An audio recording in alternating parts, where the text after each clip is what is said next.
స్వలాభం కోసం చంద్రబాబు లడ్డూ కల్తీ అని ప్రకటన చేశారు అని మాజీ మంత్రి రోజా అన్నారు. విచారణ చేయకుండా సాక్ష్యాధారాలు లేకుండా కల్తీ నెయ్యిపై సీఎం చంద్రబాబు ప్రకటన చేశారని మండిపడ్డారు. కల్తీ నెయ్యి వివాదాన్ని సీబీఐకి అప్పగించాలని, సిట్టింగ్ జడ్జితో విచారణ జరిపించాలని డిమాండ్ చేశారు రోజా.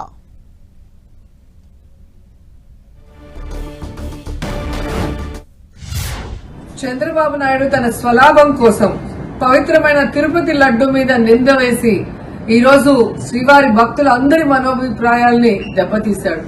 సో మళ్లీ ఆ భక్తుల మనోభిప్రాయాల్ని పునరుద్ధరించాలని, దానికి సుప్రీంకోర్టు కలుగజేసుకుని ఇది విచారించి నిజానిజాలు తెలపాలని మొదటి నుంచి మేము కోరుకుంటూనే ఉన్నాం. ఈ రోజు సుప్రీంకోర్టు ఈ కేసుని స్వీకరించడం జరిగింది. ఈ కేసులో సుప్రీంకోర్టు కనుక కరెక్ట్ గా విచారిస్తే చంద్రబాబు నాయుడు అన్కో చేసిన అబద్దాలు ఖచ్చితంగా బయటకు వస్తాయి.